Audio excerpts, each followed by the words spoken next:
Doctor रेखा चव्हाण यांच्याकडून केदारनाथ संस्थान येथे रक्तदान शिबिराचे आयोजन करण्यात आले। त्यांनी ठेवलेल्या वादविवाद स्पर्धेविषयी व नागपंचमीच्या दुसऱ्या दिनी असणाऱ्या शिराळ सजावट स्पर्धा याविषयी पुढाकार समाचारशी बोलताना अधिक माहिती दिली।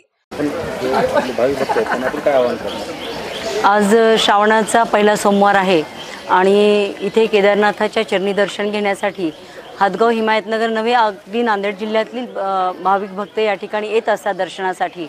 आणि श्रावण महिना हा पवित्र महिना असं सगळ्यांचं एक हिंदू धर्मामध्ये श्रावणाच्या बाबतीत केल्या जातं आणि त्यामुळे या ठिकाणी असे विविध उपक्रम आणि आपण बघतो की इथूनपासून लगेच सणाची सुरुवात होत असते।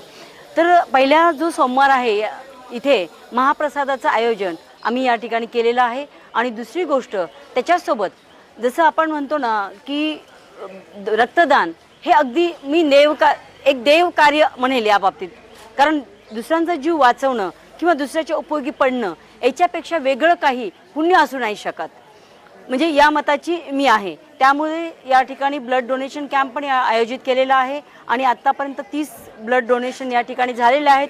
सायंकाळपर्यंत 100 होण्याची अपेक्षा आहे। म्हणजे सामाजिक उपक्रम याच्यामध्ये एक कुठला तरी संदेश आपण समाजाला देणं या ठिकाणी खूप महत्त्वाचं असतं। दुसरी या ठिकाणी आम्ही एक स्पर्धा आयोजित केलेली आहे। ग्रामीण भागामध्ये पंचमीच्या दुसऱ्या दिवशी वेगवेगळ्या गावामध्ये शिराळाचं आयोजन केलेलं असतं आणि ते शिराळा ही एक पारंपरिक सण आहे आपला। पारंपरिक सणामध्ये जे काही आपली परंपरा असते त्याच्यामध्ये कुठलं तरी एखादं असं उद्दिष्ट असतं, त्या कारणानं ते सण त्या ठिकाणी आयोजित केलेला असतो।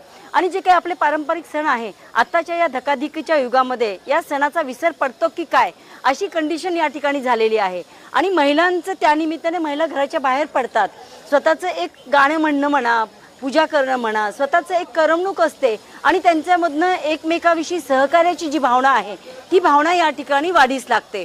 त्यामुळे आम्ही त्यासाठी एक शिराळाची स्पर्धा पण या ठिकाणी आयोजित केलेली आहे की घरूनच तुम्हाला ऑनलाईन आम्हाला व्हिडिओ पाठवायचे आहे। शिराळाच्या स्पर्धेसाठी आम्ही पॅम्पलेट वगैरे छापलेले आहे आणि महिला वर्गासाठी एक उत्साह यावा, आपली जी काही परंपरा आहे ती आपण जतन करावी। आणि मला प्रत्येकाला आव्हान मी या ठिकाणी करू इच्छिते की आपली जी परंपरा आहे आपण ही जतन केली पाहिजे, पुढच्या पिढीसाठी आपण ती त्यांना दिली पाहिजे, चांगल्या स्वरूपामध्ये दिली पाहिजे। आणि दुसरं हे झालं महिला वर्गांसाठी।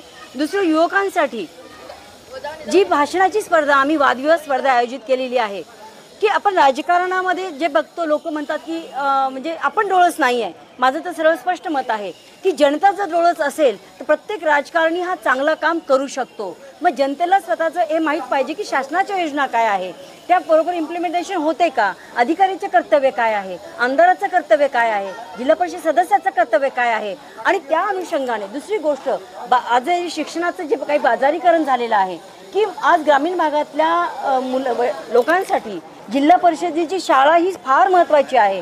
आणि आज आपण बघतो धडाधड एकामागे एक पटसंख्येचं कारण दाखवून जिल्हा परिषदेच्या शाळा बंद झालेल्या आहेत। आणि म्हणजे शिक्षणाचं बाजारीकरण लोकांनाही कळलं पाहिजे।